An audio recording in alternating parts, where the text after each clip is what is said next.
දරුවන් උදෙසා බයිබලයක්. මිනිසාගේ දුකෙහි පටන් ගැන්ම. දෙවියන් වහන්සේ සියලුම දේ මැවූසේක. පළමු මිනිසා වන ආදම් සහෝගේ බිරිඳ වන ඒවද මැවූසේක. ඔහු ඒද නොයනෙහි දෙවියන් වහන්සේට කීකරුව ඉතා ප්‍රීතියෙන් ජීවත් වූහ. එක් දවසක් දා සෑම ගසකින්ම කන්න එපා කියා දෙවියන් වහන්සේ ඔබට කීවාද? සර්පයා ඒවගෙන් ඇසුවා. එක ගසක පළතුරු හැර අන් සියලු ගස්වල පළතුරු කෑමට හැකි. ඒව පිළිතුරු දුන්නා. එම පළතුර කෑවොත් හෝ ඇල්ලුවොත් අපි මැරෙයි. ඒව කීවා. ඒ බොරුවක්. ඔබ මැරෙන්නේ නැහැ. සර්පයා සිනාසෙමින් කීවා. ඔබ දෙවියන් වහන්සේ වගේ වෙනවා. ඒවට එම ගසේ පළතුරු කෑමට අවශ්‍ය වුණා. ඇය සර්පයාගේ වචන අසා එම පළතුර කෑවා. ඒව දෙවියන් වහන්සේට අකීකරු වූ අතර ආදම්ටද එම ගෙඩිය කෑමට සැලැස්සුවා. බැහැ, මම දෙවියන් වහන්සේගේ අනට අකීකරු වෙන්නේ නැහැ. ආදම්ට කියන්න තිබුණා. ආදම් සහ ඒව දෙවියන් වහන්සේගේ අනට අකීකරු වී පව් කළායින් පසු ඔවුන්ට තේරුම් ගියා ඔවුන් නිර්වත් බව. අත්තික්කා කොළවලින් ඇඳුම් මසාගෙන තම නිර්වත් බව වසාගෙන දෙවියන් වහන්සේගෙන් සැඟවිලා ගස් අතර සිටියා. සවස් කාලයේදී දෙවියන් වහන්සේ උයනට පැමිණිසේක. ආදම් සහ ඒව කළ ඇති දේ උන්වහන්සේ දැනගත්තා. ආදම් සහ ඒව වරදකරුවන් බවට පත් වුණා. ඒව සර්පයා පිට වරද තැබුවා. සර්පයා සාපලත් බවත් කාන්තාව වේදනා සහිතව දරුවන් බිහි කරන බවත් දෙවියන් වහන්සේ වදාළසේක. ආදම්, ඔබත් පව් කළ නිසා පොළව ශාපයට ලක්වේ. ඒ කටුද විෂ සහිත ගස්ද පවතිනු ඇති. ඔබගේ දිනපතා ආහාරය සඳහා ඉතා මහන්සි වී වැඩ කිරීමට ඔබට සිදුවන ඇති. දෙවියන් වහන්සේ ආදම් සහ ඒව උයනෙන් පිටතට යවූසේක. ඔවුන් දෙවියන් වහන්සේට අකීකරු වූ නිසා දෙවියන් වහන්සේගේ සදාකාල ජීවනයෙන් ඈත් වුණා. දෙවියන් වහන්සේ ඔවුන් පිටත තැබීම සඳහා ගිනිමය කඩුවක් සෑදූසේක. ආදම් සහ ඒව සඳහා සම් වලින් ඇඳුමක් සාදා දුන්සේක. දෙවියන් වහන්සේට සම් සොයාගත්තේ කෙසේද? කල්ගත වෙත්ම ආදම් සහ ඒව පවුලක් බවට පත් වුණා. ඔවුන්ගේ වැඩිමහල් පුතා කායින් වගා කරන්න වූ අතර දෙවන පුත් ආබෙල් එඬේරෙක් විය. එක දවසක් කායින් තම බෝග රැගෙන දෙවියන් වහන්සේට පූජා කළා.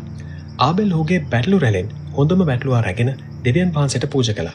දෙවියන් වහන්සේ ආබෙල්ගේ පූජාවට සතුටු වුණා. දෙවියන් වහන්සේ කායින්ගේ පූජාව ගැන සතුටු වුණේ නැහැ. කායින්ට දරාගත නොහැකි ආකාරයට කේන්ති ගියා. කායින්ගේ කේන්ති ඔහුගෙන් ඉවත් වුණේ නැහැ. ටික කලකට පසු ඔහු කෙතේදී ආබෙල්ට පහර දී ඔහු මරා දැමුවා. ඔබේ සහෝදර ආබෙල් කොහෙද? දෙවියන් වහන්සේ කායින්ගෙන් ඇසුවා. මම දන්නේ නැහැ. කායින් බොරු කීවා.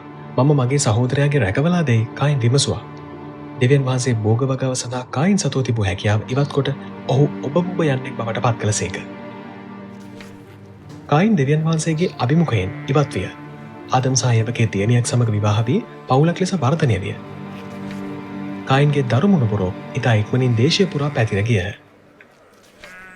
ආදම් සහ ඒව ඇතුළු පවුලද ඉතා ඉක්මනින් වර්ධනය විය. එම අවධියේ ජනයා බොහෝ කාලයක් ජීවත් වූහ.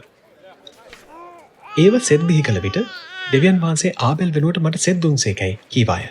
සෙත් දෙවියන් වහන්සේට බොහෝ ලැබි මිනිසෙක් වූවා. ඔහු බොහෝ දරුමුණුපුරන් බිහිකොට වසර 912ක් දිවි ගෙව්වා.